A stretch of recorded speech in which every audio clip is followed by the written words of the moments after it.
Bonjour. Aujourd'hui, je vais vous proposer une vidéo un peu spéciale. Le 23 mars 2019, sur la chaîne Warhammer Medbay Amateur, on a commencé un JDR, un jeu de rôle. Ce ne sont pas les vidéos les plus vues de la chaîne, ce sont des vidéos que j'ai fait avec des amis, avec même des proches pour certains. Même ma compagne m'accompagne dans cette aventure. Et sachant que nous arrivons quand même à un moment où peut-être des histoires vont se terminer, dans quelques semaines ou des choses comme ça, et que peut-être certains veulent tenter l'expérience de suivre ce JDR, je vous propose une espèce de résumé de tout ce qui s'est passé sur tous les JDR canons de ma chaîne, parce que j'aime beaucoup mêler les histoires entre elles, faire plusieurs équipes de JDR, l'une à côté de l'autre, avec des événements qui sont liés, interconnectés ou disparates, et ça fait beaucoup d'épisodes à regarder. Il y a beaucoup de temps à regarder. Je vous propose donc, même pour ceux qui ont déjà vu ces aventures, une vidéo résumant tout ce qui s'est passé avec presque 4 à 5 JDR différents. Et vous allez voir que mes histoires racontent quasiment en fait toute la même chose. J'espère que cette vidéo vous plaira. Si jamais ça vous a donné envie de suivre le JDR, tout est disponible bien évidemment sur la chaîne. Et aussi bien sûr, les aventures ne sont pas finies. Cette vidéo est juste pour rattraper le temps perdu avec tous ceux qui auraient pu louper les vidéos d'avant. Merci à tous, bon visionnage.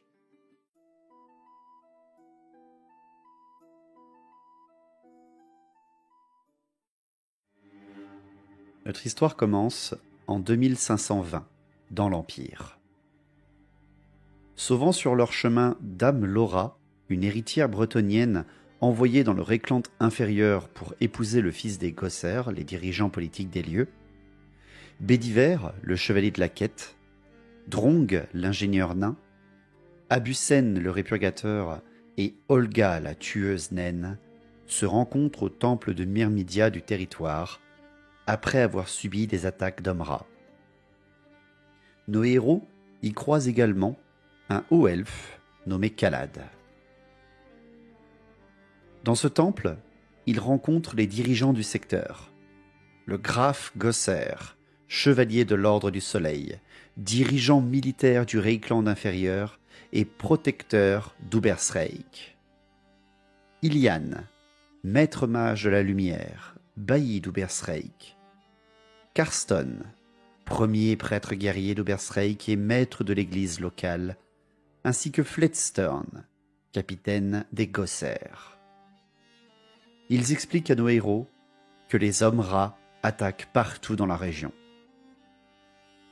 Après avoir ramené des réfugiés piégés par les rats, un assaut massif d'escavènes sur le temple coûte la vie au Graf Gosser et Dame Laura est enlevée par les créatures. Nos héros poursuivent l'escavène jusque sous terre. Ils croisent des milliers de créatures sortant des bas-fonds pour attaquer la surface. Mais par chance, ils provoquent un éboulement gigantesque, paralysant les forces ennemies pendant un temps. Ils réussissent même à sauver Dame Laura d'un sacrifice étrange tenté par les Skaven. Les Ormrats hurlaient des chants sataniques en égorgeant des femmes chevaux par dizaines depuis des jours. Cependant, nos héros évacuent Dame Laura et font exploser la ziggurat enterrée, le repère des Skaven sous la montagne. Pendant un repos bien mérité, avant de se diriger vers Castel de Gosser, le château où il devait se rendre avec Dame Laura, le mage au elfe Kalad, qui s'était enfui avant la bataille du temple de Myrmidia, revient vers les aventuriers. Son orgueil et la suspicion de nos héros seront incontrôlés, et le répurgateur y tua le mage, le soupçonnant d'hérésie. Bien que Dame Laura semble très atteinte par la mort de Kalad, nos héros arrivent à Castel Gosser. Là, ils rencontrent Dame Gosser et son fils Drax, la future belle-mère et le futur époux de Dame Laura. Malheureusement, Les deux impériaux, accompagnés d'un étrange personnage portant un cache-œil, piègent nos héros et les capturent. La corruption semble avoir gagné cette famille noble. Nos héros sont sauvés des griffes de Dame Gosser par un autre groupe de personnages. Un prêtre guerrier local, Edgar, un elfe en chasse, Aidan, un mage d'améthyste d'Aldorf, Elias, et un nain longue barbe itinérant, Baldur, arrivent quelques jours plus tard au Castel Gosser pour prévenir Dame Brianna Gosser, la fille du regretté Graf, d'un danger. Les nouvelles qu'ils amènent, ainsi que l'emprisonnement sans procès des premiers héros, font réagir Brianna Gosser, et grâce à son aide, les héros, tous alliés, se lancent à la traque des hérétiques cachés dans le castel. La bataille est terrible. Des morts-vivants décérébrés et frénétiques, ainsi que des impériaux renégats, corrompus par une créature démoniaque gigantesque ressemblant à un rat cornu, se dressent face à eux. Ensemble, les aventuriers réussissent à abattre le démon et à purger les hérétiques, mais non sans perte. Baldur de Karak-Kadrin est transpercé de la lame démoniaque de la créature, et Dame Laura, qui avait démontré des signes d'une grande puissance magique cachée, est égorgée par l'homme au cache-œil, qui se révélait être un mage noir. Après avoir soigné leurs blessures, pleuré leurs pertes et purifié les lieux, nos aventuriers participent au conclave des héros organisé à Castel Gosser. Là, nos aventuriers rencontrent à nouveau Karston, le prêtre guerrier d'Ubersreik, Fletstern, le capitaine de l'ordre des chevaliers de Myrmidia, et Ilian, le maître mage de la lumière, bailli d'Ubersreik. À leur côté, Dame Brianna Gosser est aussi présente. Lors de cette assemblée, les aventuriers comprennent qu'un plan énorme est en train de s'activer. La mère de Brianna Gosser, ayant fui le château avant la bataille finale, laisse derrière elle de nombreux documents. L'autopsie du mage noir met à jour un œil de verre composé de malpierre derrière son bandeau. Les aventuriers découvrent dans les documents de Dame Gosser des listes de noms nommant une dame Lilia en Bretonie, des marquages sur une carte du Vieux Monde, les plans d'Erengrad en Kislev, un livre de contes impérial de Talabeim, un grimoire de nécromancie, un parchemin d'invocation de puissance démoniaque du sang, le carnet intime de Dame Gosser et surtout le livre des rancunes de Karak-Norn. Rapporté par le second groupe d'aventuriers, la présence de plusieurs morts-vivants portant sur eux des artefacts en malpierre trouvés par l'autre groupe, ainsi que la destruction du village de Reikstel, l'enlèvement de ses habitants et la quarantaine d'Ubersreik due à une incursion démoniaque des jours avant l'attaque Skaven sur le temple de Myrmidia, semblent annoncer de tristes desseins. Durant cette réunion, nos héros découvrent également les manigances politiques du mage Ilian pour s'approprier le pouvoir militaire sur la région en accusant également Brianna Gosser d'hérésie. Bien qu'une enquête soit demandée, les aventuriers protègent la position de Brianna contre Ilian jusqu'à ce qu'une missive, récupérée par le capitaine Fletstern, soit donnée.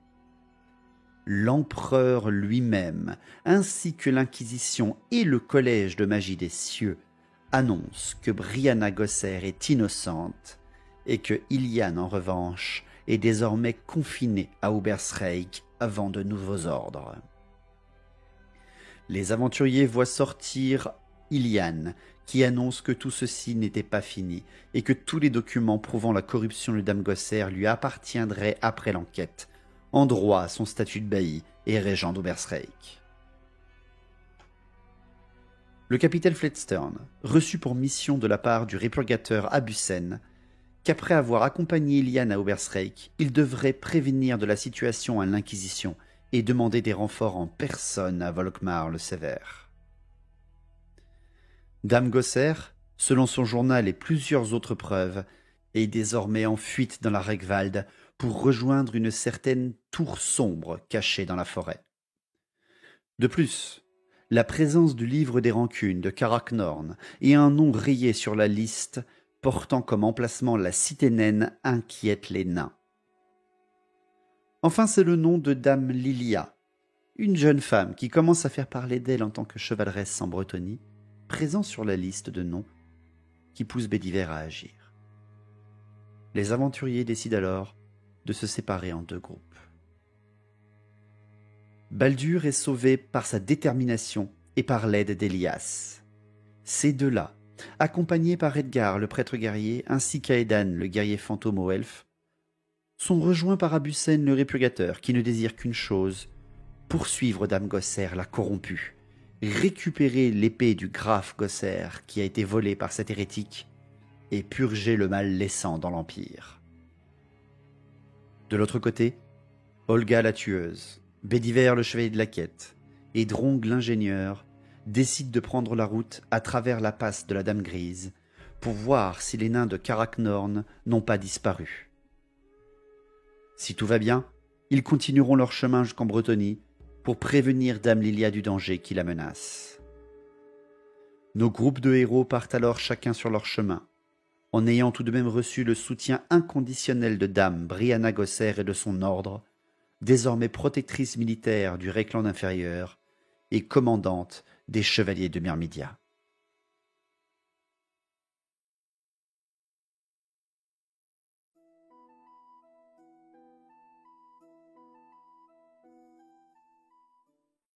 Presque 25 jours après s'être rencontrés au temple de Myrmidia, Olga, Bédiver et Drong partent en direction de la passe de la Dame Grise au sud-ouest de Berserk. Ils emmènent avec eux le livre des rancunes de Karaknorn et décident d'accompagner Bédiver jusqu'en Bretonnie. Lorsqu'ils arrivent à la capitale du Reikland inférieur, la ville d'Ubersreik est toujours fermée. Ils décident donc de s'arrêter juste avant la frontière avec le territoire nain, à une petite auberge connue, et y rencontrent une jeune femme appelée Melinda. Elle leur explique que l'auberge a subi une attaque de brigands la veille et qu'elle y a perdu son cousin. Les brigands portaient des uniformes dépareillés et ressemblaient aux hommes ayant participé à l'attaque et aux enlèvements de Rextel, selon les descriptifs de la deuxième équipe. Dans cette auberge, les aventuriers tombent aussi sur un trio de guerriers nains sur le chemin du retour.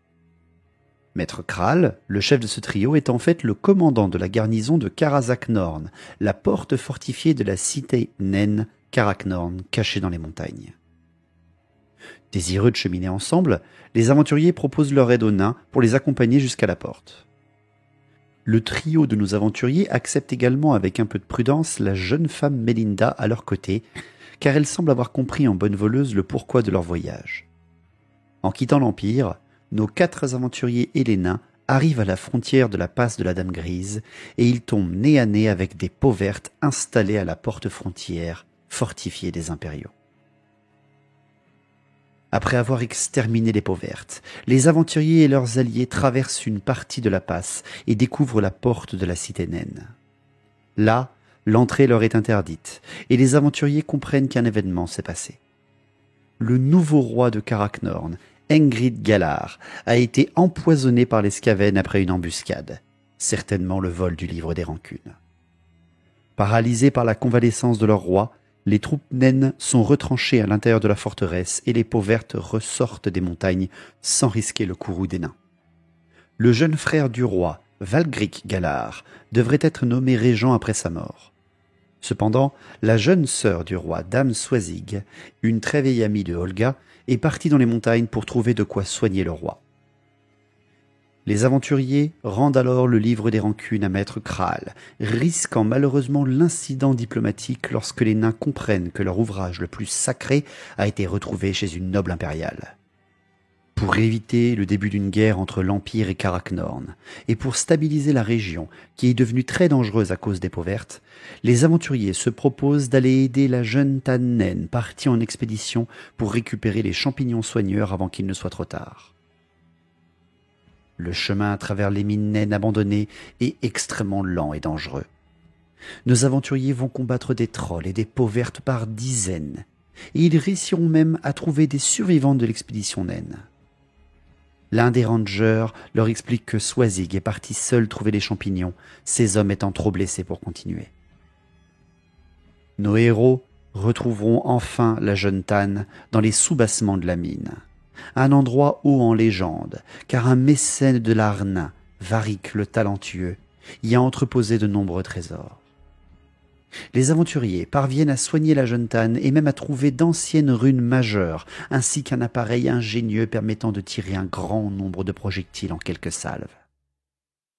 Après un assaut massif de peau verte, l'enrayement de l'arme à projectiles et une grave blessure encaissée par la jeune Tan, obligeant les aventuriers à la laisser seule dans les appartements de l'ancien Varric le talentueux, les aventuriers réussissent à localiser les fameux champignons.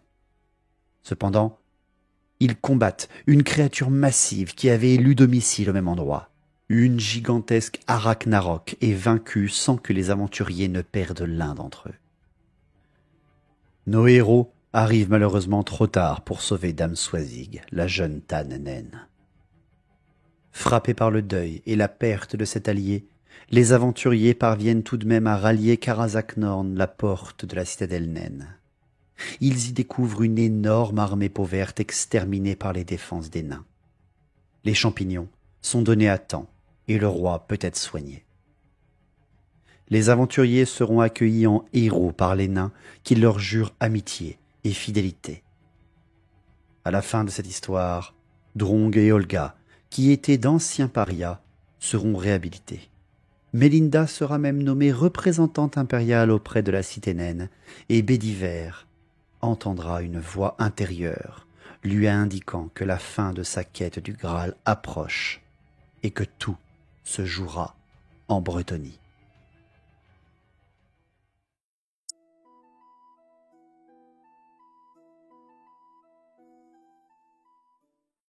Presque 10 jours après le conclave des héros, Abucène, Edgar, Elias, Baldur et Edan cheminaient le long de la Regwald à la recherche des traces de Dame Gosser.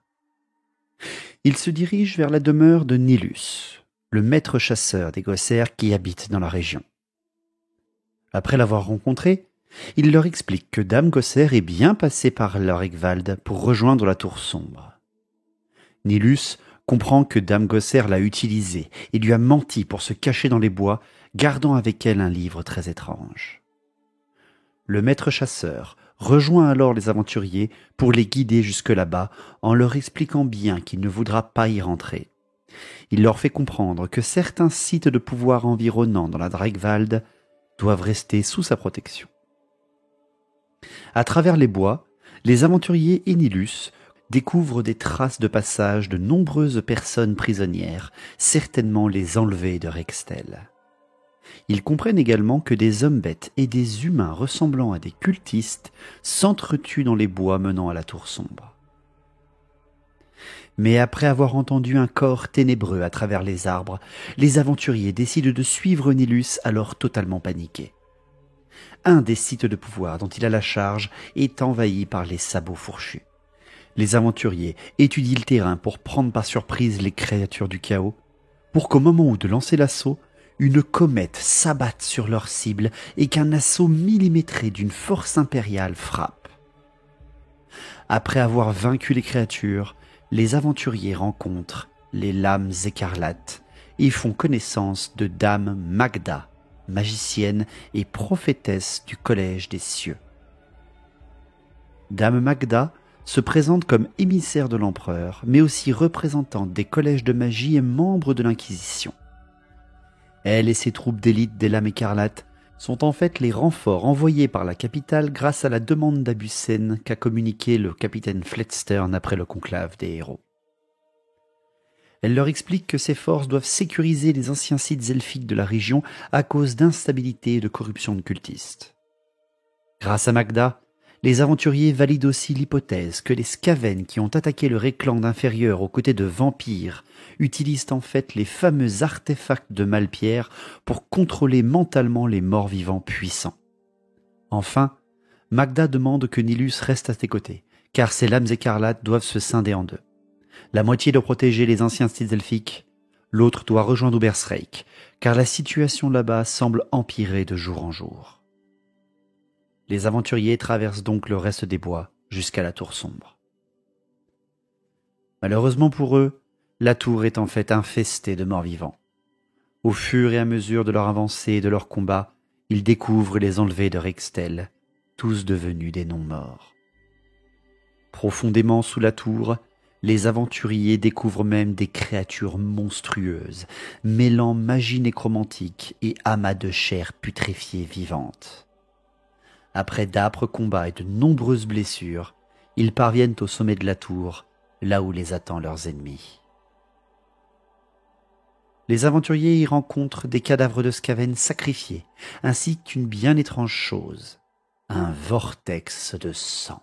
Une création ésotérique de magie de la mort, concentrée au même endroit, utilisant la tour sombre, en fait construite en malpierre, comme catalyseur. Face à eux se dressent deux personnages. Dame Gosser, l'hérétique en fuite, semblant être follement tombée amoureuse, et Wallach Arkon, un seigneur vampire dragon de sang. Les aventuriers comprennent, en parlant avec le vampire, que les Skaven ont construit cette tour pour lui et ont suivi des instructions pour enlever des personnes précises et réaliser un énorme sacrifice. Le vampire, mécontent des résultats des Skaven, les a sacrifiés à la place de ses victimes. Seul problème, c'est qu'il ne semble pas au courant des artefacts de Malpierre servant à contrôler les vampires dans les rangs Skaven. Et, un autre problème, il semble que l'idée d'enlever des personnes précises vienne en fait de Dame Gosser.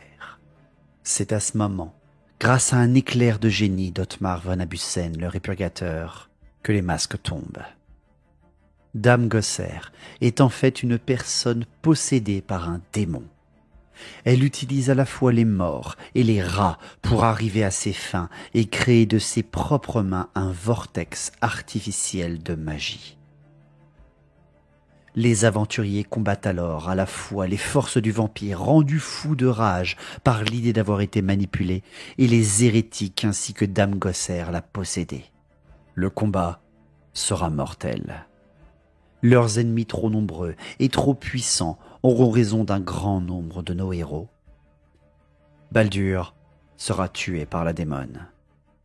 Elias sera consumé par ses propres pouvoirs. Aedan sera mortellement blessé. Enfin, Edgar, rendu inconscient par les assauts des ennemis, ne pourra pas être témoin du sacrifice, malheureusement inutile, d'Abusen, qui tenta de jeter Dame Gosser la possédée dans le puits de sang. Après l'hécatombe, c'est finalement Nilus, le maître chasseur, qui entre dans la tour sombre pour payer sa dette envers les aventuriers et qui découvre le massacre. Il trouve les cadavres des aventuriers, dont seul Edgar, le prêtre guerrier, est sauvable. Le répurgateur, le vampire et la possédée ne sont pas retrouvés et le vortex de magie de la mort a disparu.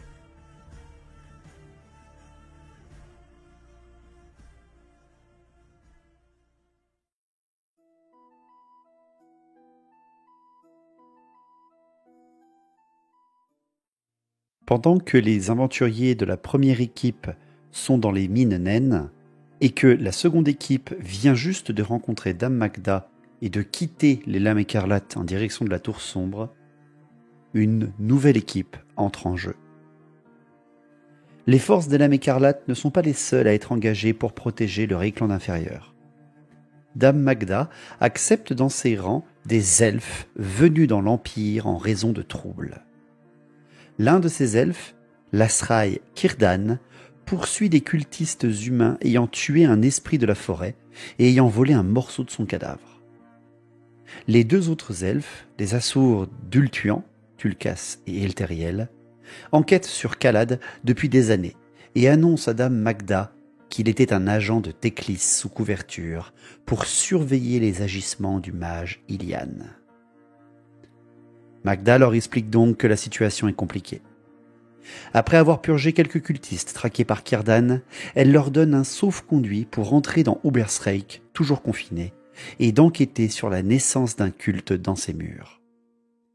Elle sait que près d'un quart de la cité, le quartier le plus pauvre, a été purgé par le feu en raison de l'incursion démoniaque. À l'intérieur de la ville, ils doivent prendre contact avec un agent là-bas. Les elfes découvrent une ville où la peur et la loi martiale dominent. Ils rejoignent leur point de chute prévu et font la rencontre de leur contact, un halflin appelé Maître Pipeau. Il leur explique que les Capes Rouges, les forces de l'ordre encore sous le commandement de Ilian, se massent dans les quartiers nord pour attaquer les entrepôts supposés être des lieux de culte d'hérétiques. Le lendemain de leur arrivée, après une soirée très arrosée, le trio d'elfes part en direction des docks de la ville, à l'est, lieu d'échange de marchandises cultistes supposées par Maître Pipeau.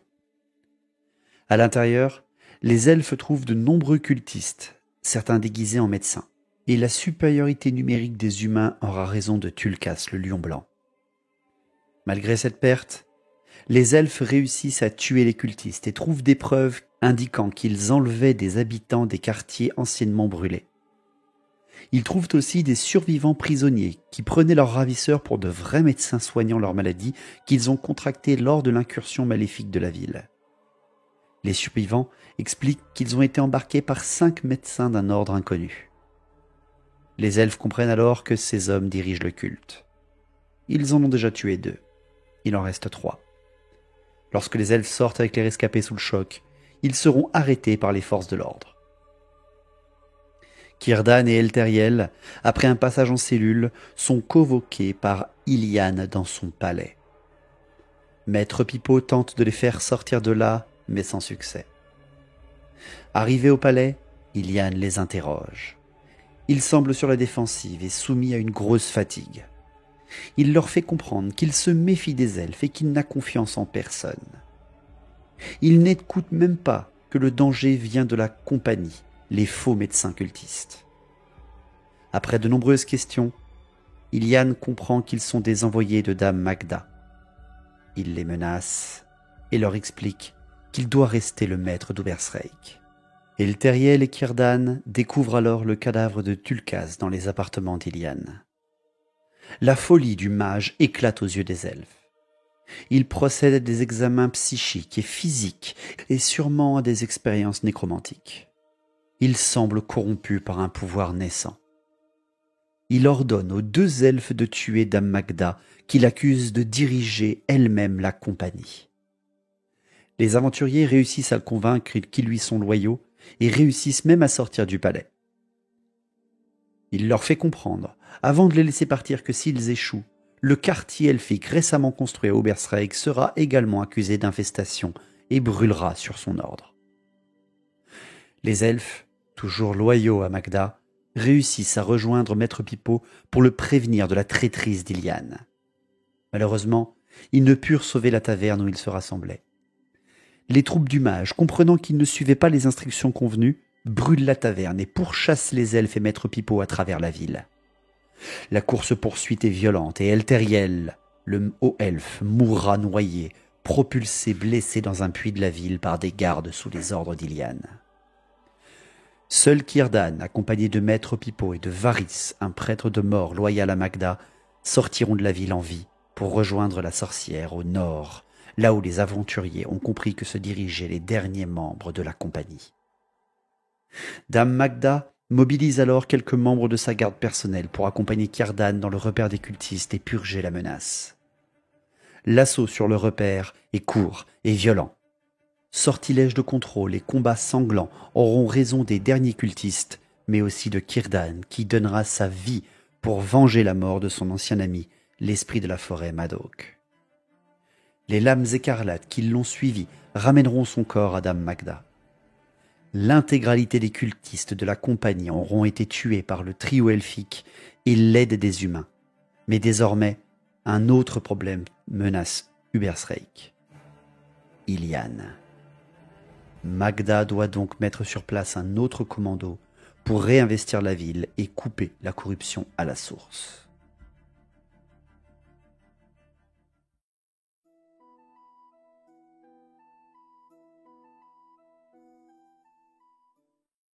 Voilà plus de 50 jours que notre histoire a commencé. La première équipe, Olga, Melinda, Drong et Bédiver, sont à Karaknorn.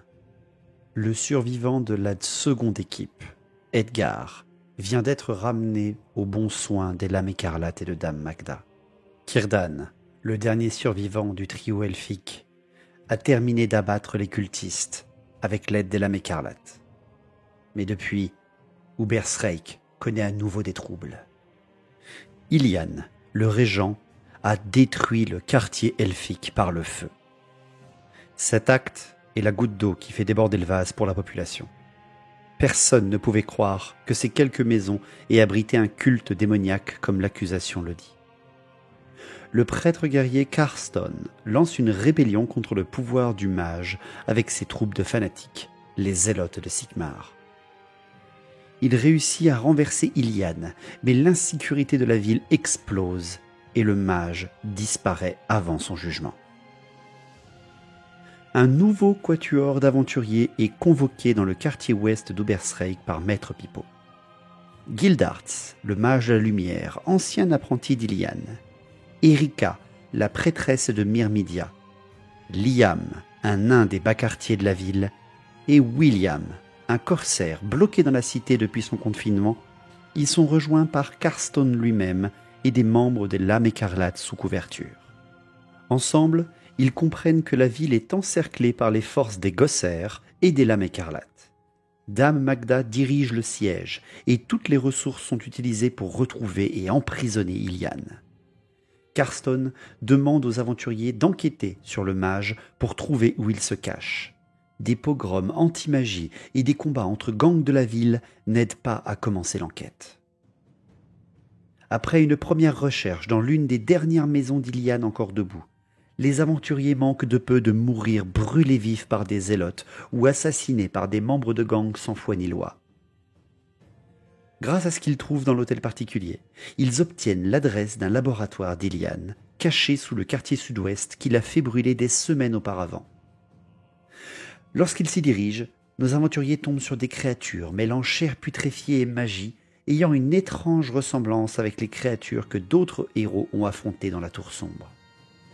Tout porte à croire que l'incursion démoniaque qui a frappé la ville des semaines auparavant, avant même les attaques Skaven, est en fait partie d'ici, et qu'elle a été provoquée par une expérience manquée d'Ilian. Pendant que les aventuriers se trouvent dans le quartier sud-ouest, les zélotes de Sigmar purgent les derniers militaires loyaux à Ilian et ravagent les quartiers aux mains des gangs refusant de se soumettre. Malheureusement, Karston disparaît pendant ces assauts, laissant les zélotes sans contrôle et quelques membres de gangs suffisamment puissants parviennent à échapper au massacre. Après avoir trouvé de nombreuses preuves dans le repère souterrain, le point de chute des aventuriers est attaqué par les survivants du gang majeur de la ville. Nos héros parviennent, avec l'aide d'agents des Lames écarlates, à supprimer la menace. Les preuves et traces accumulées durant leurs enquêtes leur permettent de trouver l'emplacement du repère caché d'Ilian. Les aventuriers demandent alors des renforts. C'est ainsi que Dame Magda apparaît, accompagnée d'un mage elfique et de Varys, le prêtre de mort ayant aidé l'escouade elfique à traquer les cultistes. Ilian se cache en fait depuis le début dans son grand manoir, détruit par les zélotes depuis plusieurs jours. Il utilise un subterfuge magique pour dissimuler l'accès à une cache hors du monde et du temps, tel qu'il l'a décrit. Le groupe se divise donc en deux. Le mage aux elfes et le prêtre de mort partent tenir en laisse les zélotes, tandis que les aventuriers et Dame Magda elle-même se dirigent vers le cachette d'Ilian. L'assaut sur le repère du mage renégat est violent. Les créatures nécromantiques folles du mage attaquent les aventuriers et Dame Magda. Karston est retrouvé possédé par un démon et abattu par nos aventuriers non sans mal. William est mis hors de combat avant que les aventuriers ne trouvent le passage menant à un portail magique ouvert dans les soubassements du manoir. Nos héros, laissant leurs compagnons derrière, accompagnés par la magicienne, pénètrent alors dans une parcelle d'univers n'appartenant plus au monde des mortels. Ilian leur apparaît, soumis aux puissances de la ruine. il s'adresse à un démon surpuissant, à un prince des ténèbres, et finira tué par celui-là même dont il voulait le pouvoir. Les aventuriers combattent alors des démons, et c'est une comète de Cassandora, libérée sur le prince démon par Dame Magda, qui expulse les survivants hors de l'univers immatériel. Seuls Magda et Gildarts, l'ancien apprenti d'Iliane, survivent à cette bataille. Erika, Liam et William tenteront d'être sauvés par les renforts d'Elam et Karalat, enfin arrivés sur place, mais sans succès. Après la traque, Dame Magda sera nommée régente d'Obersreik, contre son gré, par l'Inquisition. Les secrets d'Iliane seront mis sous scellés et détruits par les Lames écarlates. Magda et ses hommes reprennent le contrôle de la ville, aidés par les troupes de Brianna Gosser. La situation locale du Réclan inférieur est presque enfin stabilisée. Brianna Gosser dirige maintenant socialement et militairement la région, mais elle est confinée au castel de son nom, car elle est toujours sous une enquête inquisitoriale. Dame Magda organise politiquement la cité d'Obersreik pendant ce temps. Malheureusement, avec la mort de Karsten, aucun nouveau chef religieux n'est nommé sur le territoire. De longues journées passeront, durant lesquelles Edgar sera soigné, mis à l'abri à l'intérieur d'Obersreik pacifié. Dame Magda et ses lames écarlates feront même une sortie en direction de la tour sombre, et la magicienne abattra l'édifice par la toute-puissance de la magie des cieux. Enfin, à l'ouest, à Karaknorn, les funérailles de Dame Swazig se terminent et les préparations pour le départ pour la Bretonie sont presque achevées.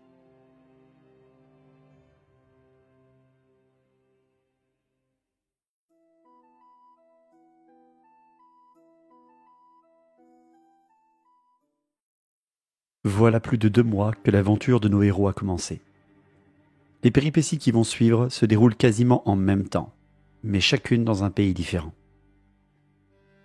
Après le décès de Dame Swazig et le sauvetage du roi de Karaknorn, les héros de la première équipe partent pour la cité de Paravon, en Bretonie, pour tenter de prévenir Dame Lilia du danger d'enlèvement par les forces du chaos qui la menacent.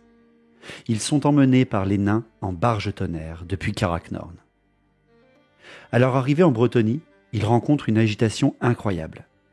Bédiver, pourtant chevalier de la quête reconnu, est mal vu et reçoit même des injures. Lorsqu'ils arrivent à la salle du duc, ils rencontrent 6 personnages. Messire Henri, frère de l'ancien duc de Paravon. Messire Lionel, grand général et combattant du duché. Messire William, le baron le plus puissant du nord du duché. Messire Robert, le plus riche marchand. Et surtout Messire Guillaume, frère de Dame Laura, fils du duc, héritier du trône, ainsi que Dame Isabelle, la prophétesse d'ambre de la cour. Chacun des hommes présents se dispute le trône. Henri, car il se dit héros face aux Skaven et s'est autoproclamé régent du duché. William, car il dispose de la plus grande force de chevaliers encore en état de se battre. Et Robert, le bourgeois, car il a financé et endetté les armées de William et de Henri. Lionel semble également prétendant au trône, car il est le militaire s'étant le plus battu et ayant le plus affronté les hommes rats. Enfin, Guillaume semble cependant effacé et trop jeune selon ses détracteurs, mais reste un descendant du trône actuel. Ces hommes, par le concours de William, Robert et surtout d'Henri, destituent Bédiver, un partisan de la famille de Guillaume. Il lui enlève son statut de chevalier, car il n'était pas là pour protéger le duc, et il n'a pas pu protéger Dame Laura, la fille du duc et sœur de Guillaume. C'est finalement Dame Isabelle qui impose la volonté et disperse les prétendants. Tous partent de leur côté, laissant les héros et la magicienne juger de la situation. Nos aventuriers se renseignent sur la fameuse Dame Lilia, mais elle semble fantasmagorique. Il faudra très certainement qu'ils la trouvent seule. De plus, une stabilisation de la situation en Bretonie est nécessaire. Il faut un duc à Paravon, où la guerre civile menace. Bédiver et ses compagnons comprennent que la ville de Montlac, grand point de passage des chevaliers de la quête, est assiégée par les forces de Henri, commandées par Messire Lionel, qui est actuellement sous ses ordres. Il semble qu'il s'agisse d'une révolte paysanne menée justement par Dame Lilia, décrite comme une rebelle anti-pouvoir en place. Il semble également qu'un vestige familial de la famille de Guillaume, une épée de naissance cachée dans les terres du nord de Paravon, est nécessaire au jeune chevalier s'il veut avoir un poids politique suffisant. Enfin, les seules traces que les héros obtiennent pour trouver Dame Lilia leur indiquent un chemin très long et dangereux jusque dans la forêt mythique de Châlons. Nos aventuriers décident donc d'abord d'aller au siège de Montlac, dans l'espoir de rallier à leur cause et à celle de Guillaume, Messire Lionel, le grand général bretonien. Lorsqu'ils arrivent à Montlac, le siège se termine et un violent assaut est en cours. Sur place, nos héros recroisent le chemin de Messire Robert, le bourgeois, qui les insupporte rapidement. Ils comprennent aussi que Messire Lionel est monté au créneau pour en finir avec l'assaut. Les aventuriers parviennent à sauver Messire Lionel et à stopper l'assaut sur la ville qui ne semble défendue que par des paysans affamés. Nos héros découvrent alors de terribles choses. Lionel semble en train de basculer contre son gré dans le chaos. À cause de sa capture par les Scavènes lors de la mort du duc de Paravon et de son évasion en utilisant une lame en malpierre des geôles des hommes rats, il semble subir une influence néfaste du dieu du sang. Grâce à un tact et une empathie incroyable de nos héros, Lionel choisit de laisser tomber l'épée pour la toge. Les héros sauvent de la perdition cet homme, mais il lui faudra de longues années pour se remettre de ce traumatisme. Voyant qu'une occasion se présente pour affermir sa chance d'être le futur duc de Paravon, Messire Robert tente d'accuser Messire Lionel d'être un serviteur des forces de la ruine en public. Là, grâce à la perspicacité de Mélinda et à un uppercut particulièrement bien placé de Olga, les agissements de Messire Robert sont mis à jour. Des documents sont trouvés dans sa tente et prouvent aux héros et à Dame Isabelle qui les a rejoints à Montlac que Robert est en fait un agent d'une guilde de voleurs de Marienbourg et qu'il fait sûrement partie des anciens rebelles et cultistes qui attaquaient le Réclan inférieur. Il découvre également que c'est lui qui a financé le soulèvement de la population contre le pouvoir à Montlac et non Dame Lilia. Il sera tué par les aventuriers lorsqu'il essaiera de s'en prendre à Dame Isabelle. Après avoir établi la situation pour 2 des prétendants au trône, les aventuriers comprennent, par Dame Isabelle, que Messire Guillaume a disparu. Pensant qu'il est parti chercher son épée de naissance, située littéralement à l'opposé de leur position, nos héros décident qu'il leur faut absolument trouver Dame Lilia, car il semble que cette jeune femme soit non seulement bien réelle, mais aussi un point d'argument pour la future élection du duc, car le peuple semble la suivre. Les aventuriers partent donc en direction de la forêt de Châlons et du domaine de l'ancienne nourrice de Bédiver, Dame Carole. Chez Dame Carole, les aventuriers s'occupent de bandits de passage, certainement toujours à la solde de Messire Robert récemment décédé. Ils reprennent des forces dans cet endroit et obtiennent la première preuve tangible à propos de Dame Lilia. Elle serait passée non-loi quelques jours auparavant. Selon Dame Carole, cette jeune femme est suivie par des centaines de pèlerins, mais aussi par une troupe impressionnante d'hommes en armure lourde, tous piétons. Les aventuriers partent alors à sa poursuite et traversent le village de Chinon non loin de la forêt. Là, grâce à Mélinda, ils apprennent aussi que Dame Lilia semble être en quête personnelle et sur la traque d'une créature néfaste se cachant dans les bois. Nos héros entrent alors dans la forêt. Ils comprennent vite que la force accompagnant Dame Lilia s'est divisée en 2. Un énorme groupe partant en direction du nord-est, l'autre s'enfonçant toujours plus profond dans les bois. En pénétrant dans les coins les plus profonds de la forêt de Châlons, les aventuriers massacrent des hommes bêtes en maraude et tombent sur un ancien ennemi. Dans un site ancestral et corrompu, nos héros sont témoins d'un rituel chaotique engendré par des Scavènes. Un mystérieux chevalier noir accompagne même les hommes rats. Forts de leur courage et ne souhaitant pas laisser les forces de la ruine se renforcer, toute l'équipe attaquera. Un défi est lancé par le chevalier noir à Bédiver, et pendant que Mélinda et les nains tentent de stopper le rituel, le chevalier de Paravon combat héroïquement son ennemi. Lorsque la situation devient désespérée, avec la grave blessure subie par Melinda qui la plonge en inconscience, des renforts arrivent aux côtés de nos héros.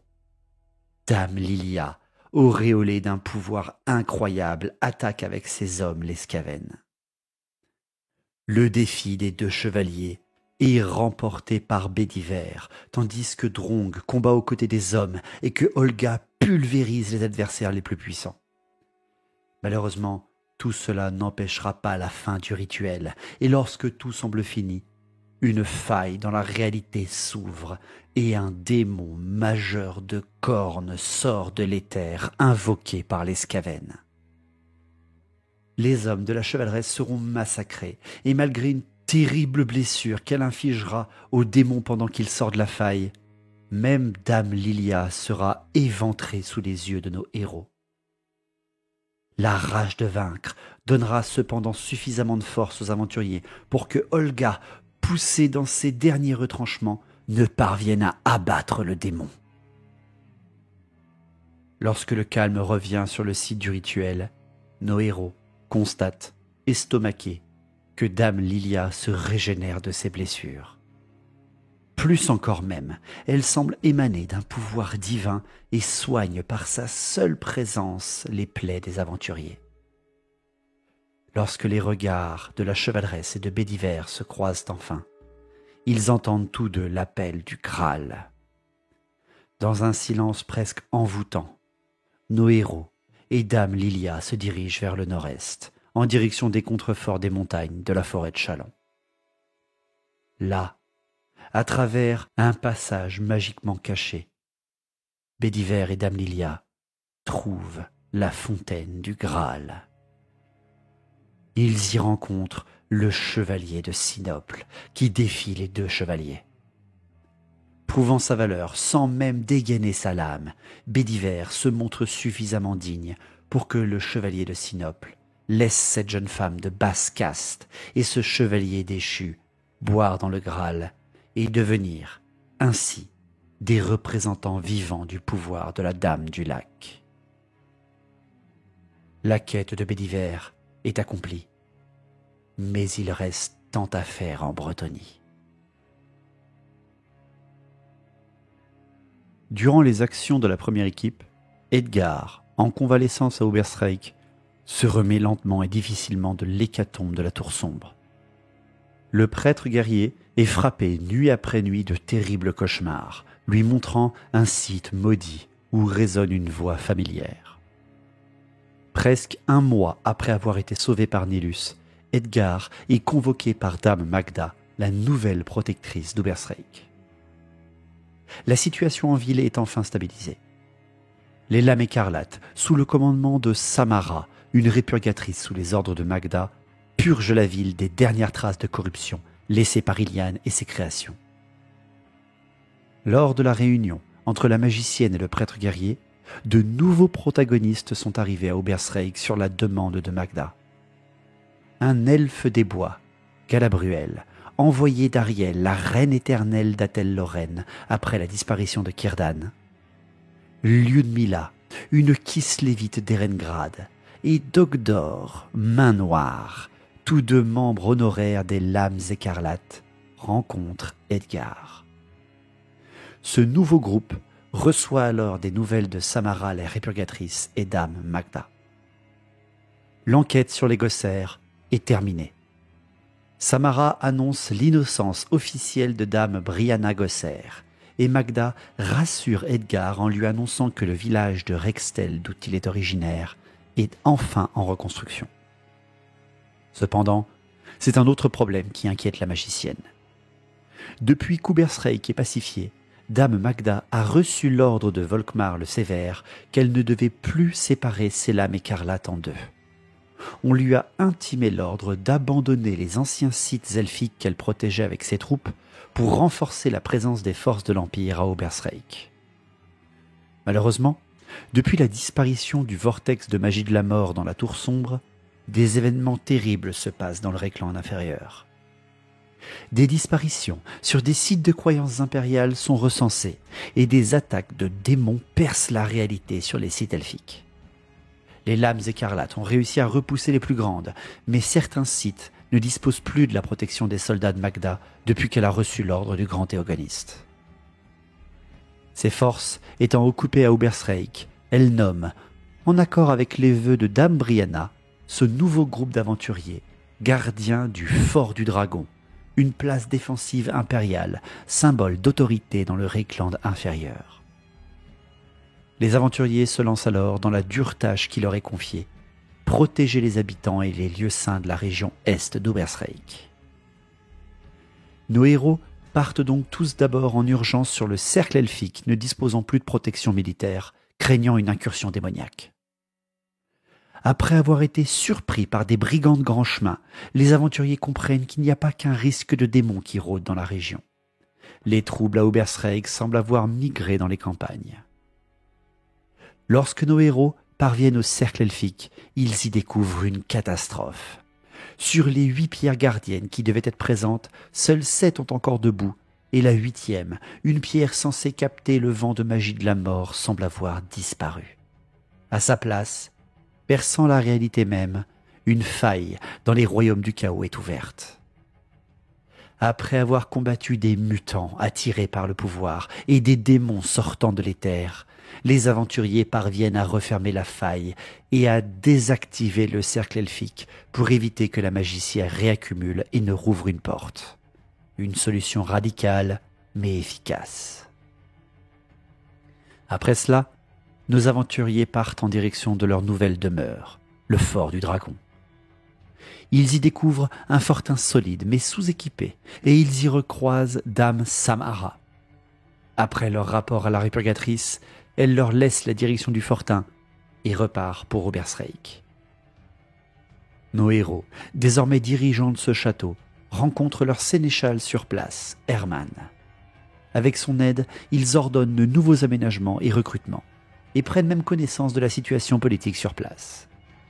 Le baron Léopold, le noble dirigeant de Rothfurt, la ville voisine, et Eir Léon, le haut bourgeois de cette même cité, sont également présents au castel.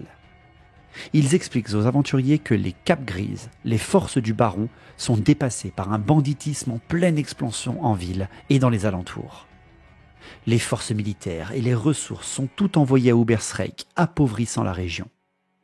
Enfin, de plus en plus de cas de disparition sur des sites de croyances impériales isolés sont recensés jour après jour. Les aventuriers prennent donc des décisions pendant toute une semaine. Grâce aux connaissances de Dogdor et aux capacités de Galadriel, nos héros comprennent que les bandits semblent être des rescapés des capes argentées, le grand gang d'Ubersreik qui a subi la purge des zélotes de Sigmar. Une descente à Rothfurt semble nécessaire, mais le temps presse.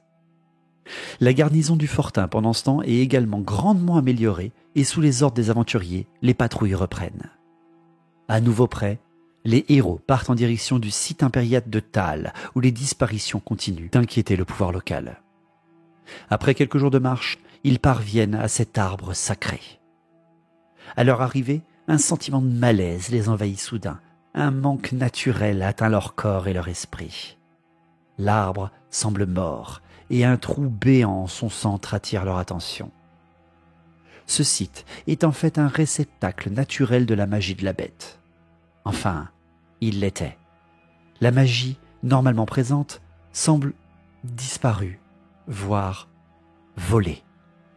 Les aventuriers seront alors pris en embuscade par des esprits de la forêt fous de rage. Ces créatures semblent ivres de colère et mettre à mal nos héros. Après un combat sanglant, c'est l'arrivée d'un homme-arbre colossal qui ne semble pas atteint par la furie des dryades qui permet aux aventuriers de survivre.